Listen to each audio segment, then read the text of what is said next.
Chair recognizes now the gentleman from Texas, Mr. Green, ranking member of our Oversight and Investigation Subcommittee. Thank you, Mr. Chairman. Mr. Chairman, as I have sat here this morning, I have literally had tears to well in my eyes as I've heard some of what has been said regarding people who are in need of help.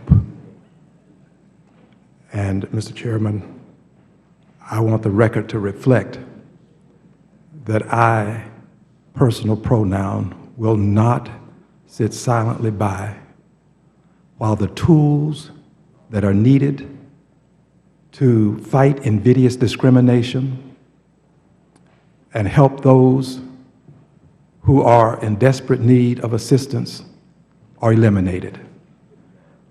These tools have been hard won and hard fought for.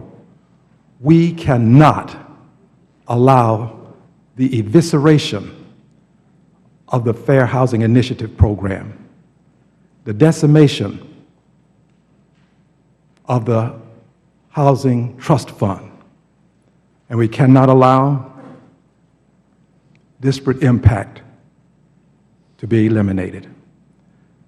These tools have been recognized by courts, and they've made a difference. And I applaud you for standing up and standing your ground this morning. Somebody has to take a stand. I applaud you and all of my colleagues who are doing so. Mr. Chairman, Mr. Secretary, more specifically, under disparate impact, statistical analysis alone will not bring a victory to the plaintiff. The plaintiff has a further obligation to go on and show that there is a less discriminatory alternative. And absent that, the plaintiff will not prevail.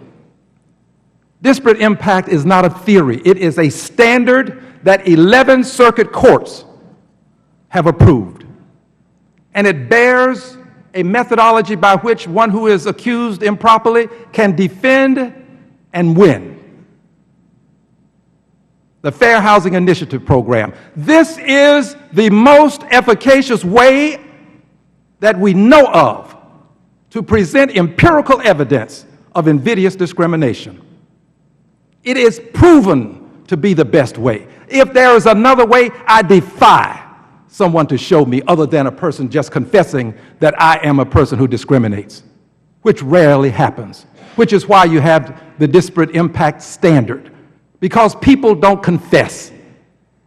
They have facially neutral policies, but in application, it is invidious discrimination. And we cannot allow what we have fought hard for over the decades to just simply evaporate because some people don't understand. I know what invidious discrimination is like. I've been to colored water fountains. I've had to sit in the back of the bus. I've had to sit in the balcony of the movies. So I know what I'm talking about. I know what it smells like. I've gone to those filthy fountains. I know what it looks like.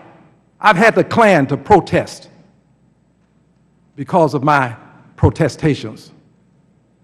So I'm going to make a stand, and I want it very well known that we cannot allow poor people to go without advocacy in the Congress of the United States of America. Now, who is helped by the Federal Rental Assistance Program? Elderly with children, the elderly themselves, the disabled with children, disabled adults. More than 50% of the people on federal assistance are disabled, elderly, and children. Are we saying that America no longer wants to help the disabled, the elderly, and the children? Have we gotten to a point now where we've got to cut through the bones all the way to the elderly, all the way to the disabled? Is this the America